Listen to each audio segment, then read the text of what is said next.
It's dead on 6:15. We'll call this meeting to order. Has everybody taken a chance to look over our minutes from our last meeting? If so, do I have a motion? All right, a motion to approve the minutes. Do I have a second? Motion and a second. All in favor? All right, moving on down to number 3, financial report.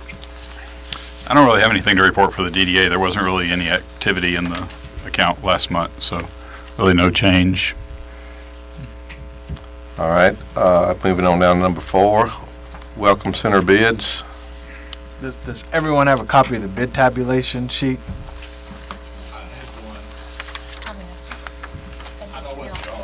Yeah, I emailed it. Mhm. Yeah, pass that down to Mr. Taylor.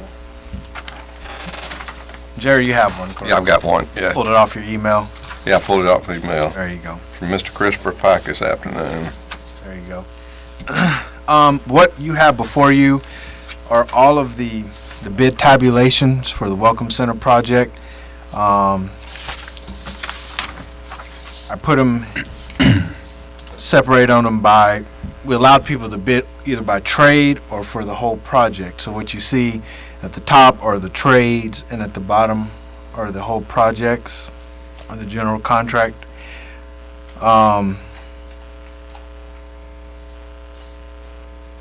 One of the things that was in the bid requirements was to have them in by Friday at 12. We had some that didn't meet that deadline. We notated those on the bid sheet. And with all of the supporting paperwork that went along with that, we put on the website because it was just way too much to send via email, and some of the limited technical proficiencies of some of the members, we thought that would probably be the easiest way to do it. So you all had a chance to review that over the weekend, and so I will entertain any questions at this point in time about it. I've got a question for Stacy. If you've got a certain time for the bids to come in and they go past the bid time, would they still be considered legal bids?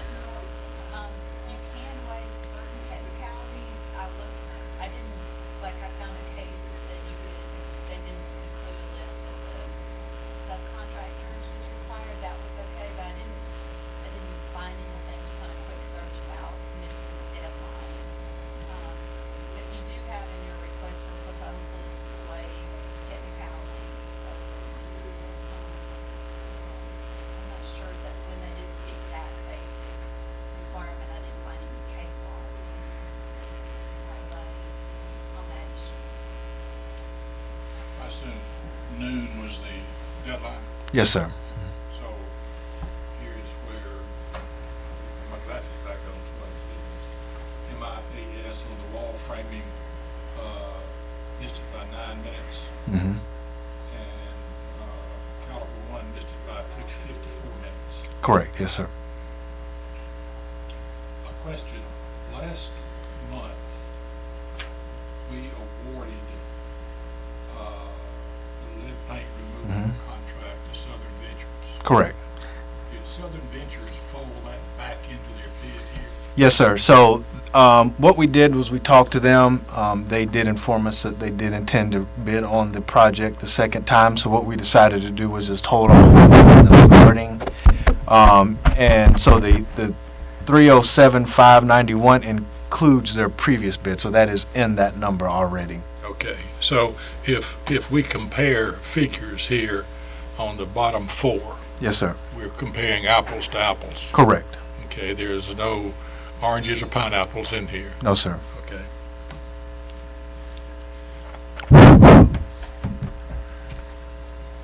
So Stacy, I guess there was nothing conclusive about the time limit thing, that we can go by that or we can decide not to go by that? Is that what I'm hearing you say? You can waive technicalities.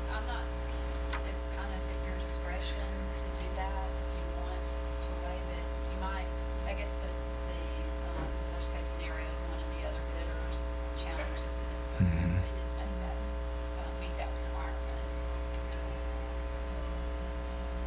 Because I guess one of the higher,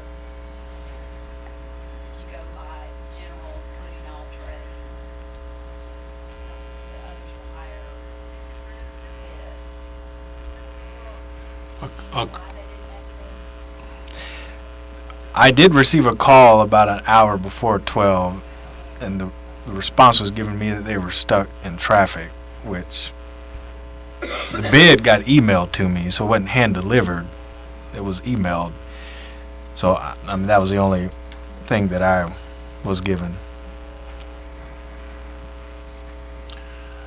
Well, if you normalize the bids with the low bid as a basis of 1.0, the next bid is a tenth higher, and the other two bids are roughly a third higher, or 33% higher. So as far as absolute dollar amounts, we're talking about 27,446, 93,755, and 94,620 and some change on all of them. Correct. Okay. I found it difficult to really pick out and compare, say, an electrical bid by somebody that just bid on electrical, or somebody that just bid on framing, and comparing it back to the general contractors. But what little I could pick out was that they were higher than the general contractors were. Well, what we did was to help you compare apples to apples. Even the general contractors, we asked them to separate out the trades in their bid. So you can go and look and see what a general contractor is bidding out for their part of the electrical and compare that to one of the others that just bid on electrical. Yeah, the electrical was okay, and the HVAC was straightforward. But sometimes the framing and the painting and the drywall was kind of intermixed in there, from best I could tell. So, you know, we have a limited amount of money to spend on Correct. this thing, right? That's correct. And we've already spent how much on the roof? 67. 67.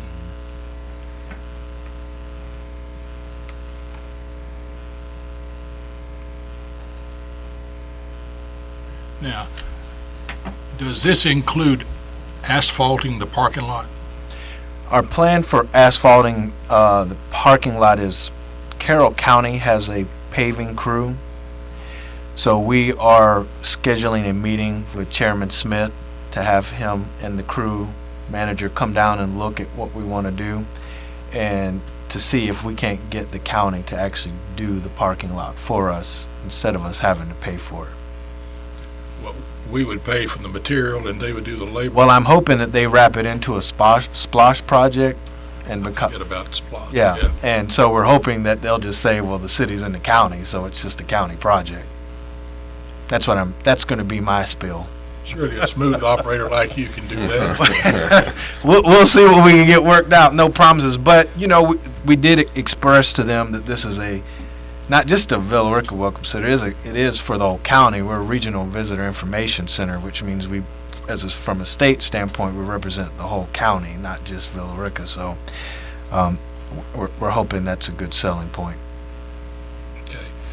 On the Caliber 1 bid, it said about halfway down, this does not include overhead doors. And then at the bottom of the bid page, it added some overhead doors back in if they were chosen to be put Yeah, back. that's, if you look at this bid tabulation, it has bid alternative.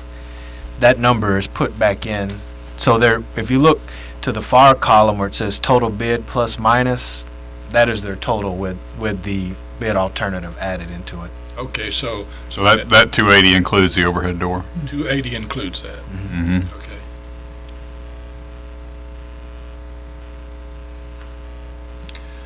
Well, it's good to see two local firms that are obviously competing for this. I like Oh yeah, it's good. I mean, it's I like that. not only that, they're both downtown businesses, so. Yeah, I like that too. Yeah. So they'll have to look at their project every day if it doesn't turn out right. And if any of us don't like it, we know where to find them. Right, we know where to find them. They're not that far to find.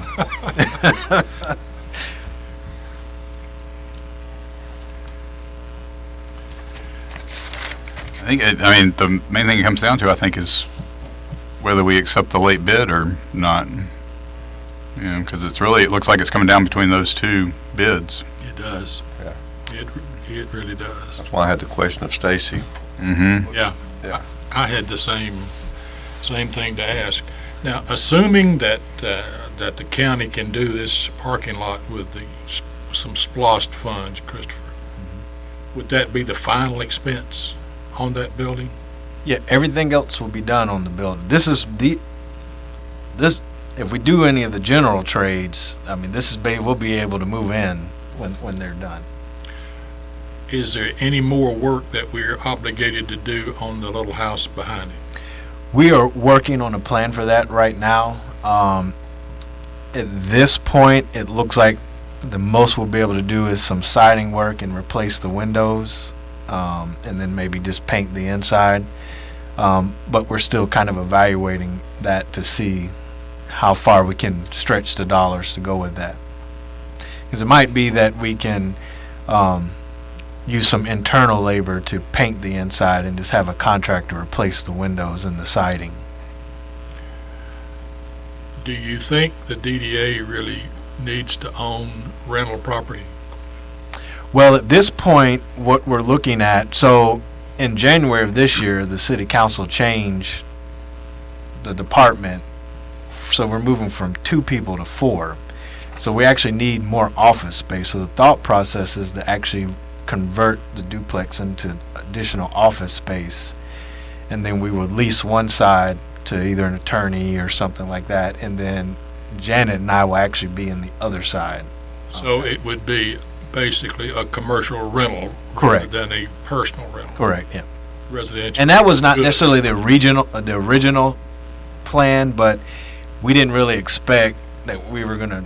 I mean, when we started master plan, we say, "Oh, well, we're gonna have a Department of Economic Development with 4 or 5 people on staff." So that kind of changed, and then figuring out where we're gonna stick people, because obviously we can't go to City Hall because there's no room there. At some point, the Avanti building is going to come down for the hotel conference center, so that space isn't available anymore. So figuring out where to go, that was the best alternative. And I think a business renter is a little more palatable than a residential renter. A lot more Yeah. palatable, believe me. I have done both, and there's really no comparison. Right. You can go into a business anytime you want to and make sure it's not being torn up. Right. Which I don't think you would tear one up, don't. No, that's not my plan. But that's a real advantage to a commercial renter versus residential. Well, $27,446 is a lot of tax money. And that is the difference between Caliber One and Southern Ventures. I don't know why Caliber One couldn't meet the deadline. It's not a bad miss, but it's a miss. And as much as I know I pay in taxes, and I'm sure others feel the same way, we want it spent wisely, but we want it spent correctly, of course. But I am for waiving the late stipulation and awarding it to Caliber One. And Is that a motion from you, Bill? that is a motion. So Caliber One's here. Would it be proper for us to ask them why they missed the deadline? Are the others here too? No, I guess we can't have one talk without the other being here. I don't think there's a set rule on that, but, Okay. I think you could ask them. I don't know. It's kind of, it might be questionable, and you give one opportunity to explain, not all the others, and provide more information.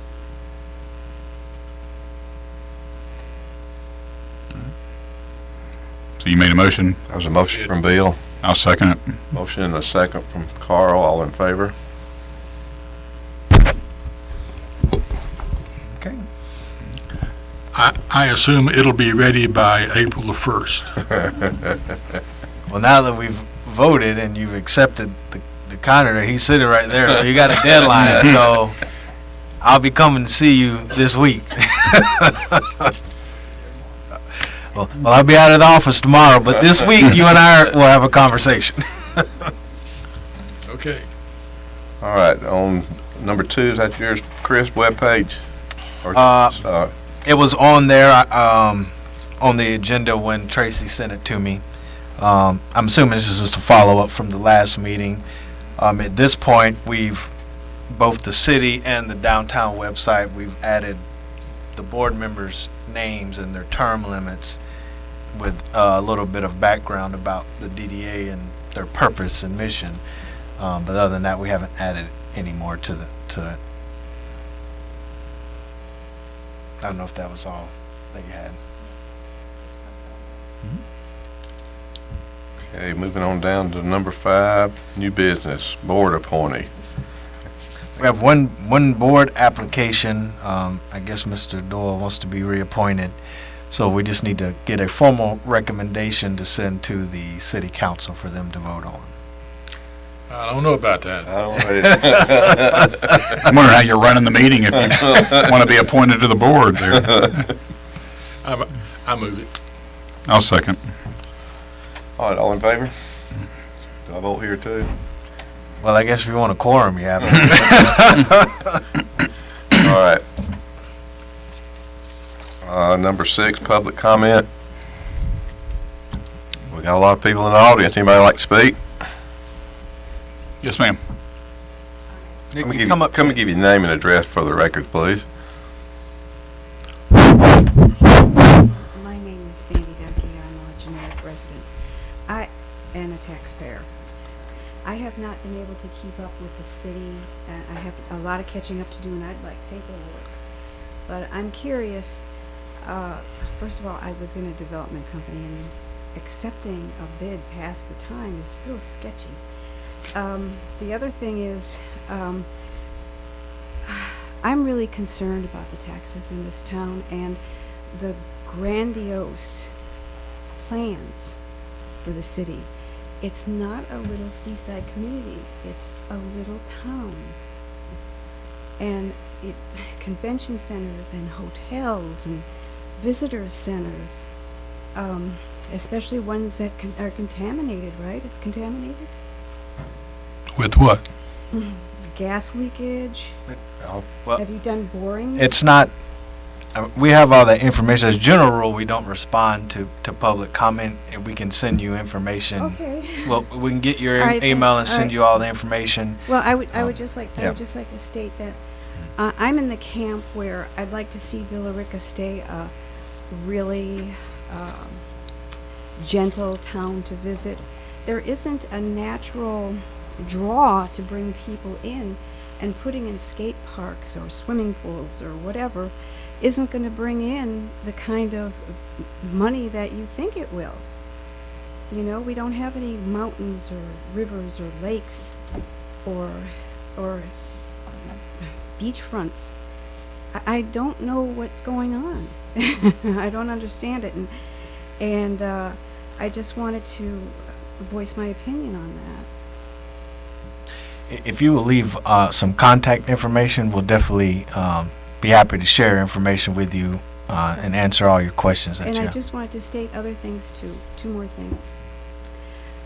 There's a website called nextdoor.com. And are you all aware of it? Okay.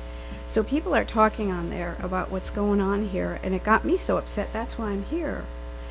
And I know a lot of people, not a lot, but a few really good long-time people, residents, good people that have packed up and left, or are packing up and left, or are putting for sale signs out in front of their homes. And they're generational families. They're leaving because they don't like the taxes and the water bill and the water quality and the things that are going on, that they're not comfortable with them, and that's why they're leaving. And it's very sad to see, because the homes that they were living in are now turning into rentals. I live on a cul-de-sac, a nice little cul-de-sac, okay? In the last 5 years, 14 families have flipped in my cul-de-sac. because we don't have a stable environment in there. And I think you're chasing away good Villaricans. That's all I have to say. Thank you very much.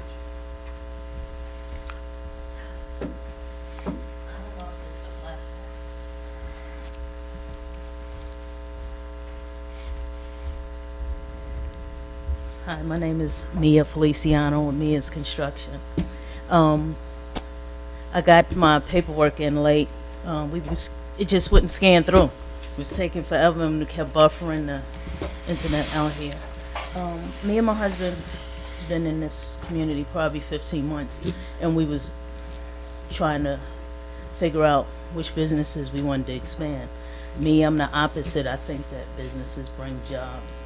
Hotels, we both even looked into with Marriott and other hotels as veterans if they would let us bring a hotel here. My question is, we've been looking at different land in this area, and I don't know if y'all just look at the downtown area or do y'all approve, like by 20, there's a lot of different commercial lots that we're looking at. You guys, the people that we come to and discuss what we're interested in doing on any? That would be me. Okay. Yeah. Now this group is only responsible for downtown area, so they have a very refined geographic area. But I do economic development, so I'd be happy to talk to you about that. If you leave your information, we'll get that to you. Because we also have a food concession trailer, and we're also thinking about grocery outlet.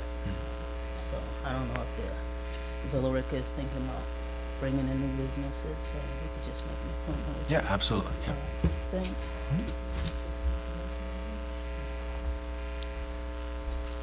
Anybody else like to speak? You mentioned that this one is just for downtown. What exactly is downtown? Where's the border? Give your name and address, please. James Wright. James, it'd probably be easier to give you a map than try to explain it to you.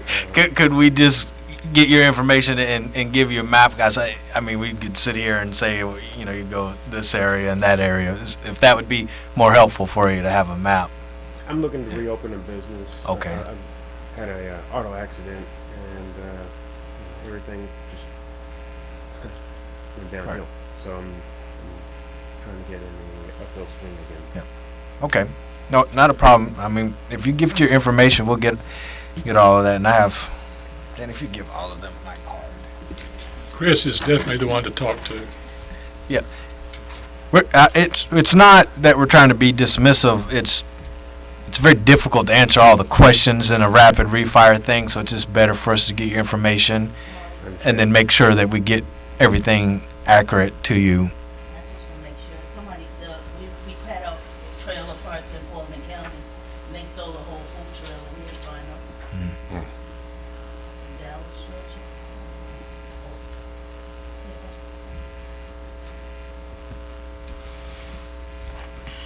Okay, anybody else like to speak? If not, we'll go on to number 7, item for future agenda. Executive session. Anything for executive? Not anything today. We'll have a motion to adjourn. So moved. We have a motion to adjourn at 6:39 from the downtown development meeting. Do I have a motion to, we'll call our CBB meeting to order at 6:39. Has everybody taken a chance to look over our minutes from our last meeting? If so, do I have a motion? So move. Got a motion to have a second? Motion and a second, all in favor? All right, number 3, Mr. Carr, I believe you got the financial report in front of us. Yeah, this one I do have something to talk about. I passed out one to everybody at the previous year. I'm sure Mr. Taylor needs one. Oh, yeah. An agenda, minutes. Those. Yeah. I got one. Stuff you were supposed to print out. Okay. Read it before I left the house. Mr. Chairman, you forgot the minutes. Okay, well, No, we did minutes. I For the CVB? Mm-hmm. Oh, I missed all of that. Y'all were quick. Just weren't listening. Apparently. I thought I'd ask that question. Man, I was like, I did not hear that. Sorry. Bring your comments. All right, well, I gave everybody the last year's financial report for the income and expenses for the Convention and Visitors Bureau. And you'll see on there, the income is the tax collections from the city that we receive. And then most of the expenses you'll see there for advertising, just getting the word out about Billerica. That's really the biggest thing, that and the conferences that we have representatives go to. But I'm open to any questions. If anybody has any questions about any of those categories. It's showing a minus account at the bottom, but we still got plenty of money in the bank, is that right? Mm-hmm, mm-hmm.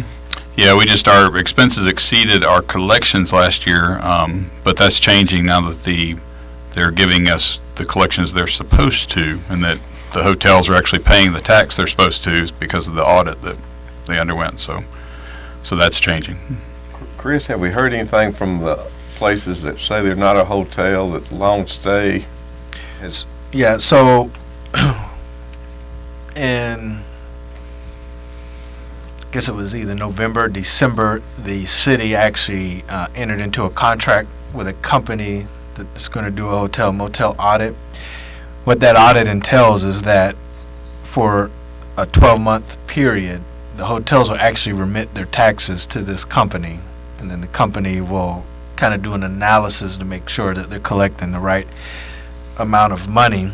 And then after that, each month the company will send the money to the city. Those notices are actually going out. They're being hand delivered this week by a code compliance officer, and the hotels have to sign off that they got it. So at that point, all the hotels that are supposed to be paying taxes, some who may not be, will be notified at that time that they're to participate fully in that. And so hopefully we'll see a big change and turnaround in that. Chris, how many motels have we got? We have, with the Holiday Inn Express, 7, I think it is now. There's 2 out here on Liberty Road. One out there on Liberty Road. One on Liberty Road. We have one on the edge of downtown, and then the rest are out on 61. Okay. I wouldn't call them all out, but I'd Yeah, miss well. one. Okay.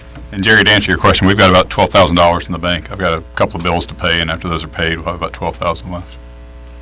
And that will be, they turn it over monthly. Is that the plan, that this? Yeah, we'll still get, so we get a check from the city every month now, which is our portion of the hotel motel tax. And so that will still happen monthly as it has been. But it may go up May go up. if everybody starts paying what they owe. Well, it's already gone up. In December, we were averaging about 4,000 to 6,000 each month last year. January this year, we got 10,500.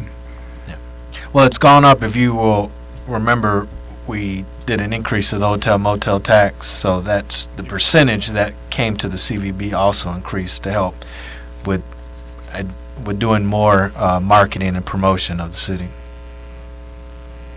Good job. Thank you, sir. Anything else on financial report?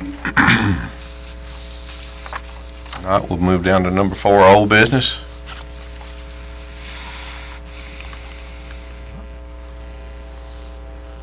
Moving on to number 5, new business. Well, we'll move on down to number 6, public comment. All right. This is a different board, if you didn't realize that, so if you want to talk to this board, you can. Same people, different board. All right. This is the Convention and Visitors Bureau.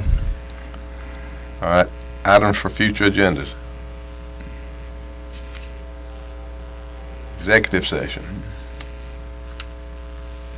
I move we adjourn. Got a motion to adjourn. Do we have a second? Second. All in favor? All right. 45 minutes on the dot. 30 minutes, I'm sorry, 30 minutes, yeah. And y'all are welcome to go to the city council meeting too. Yeah,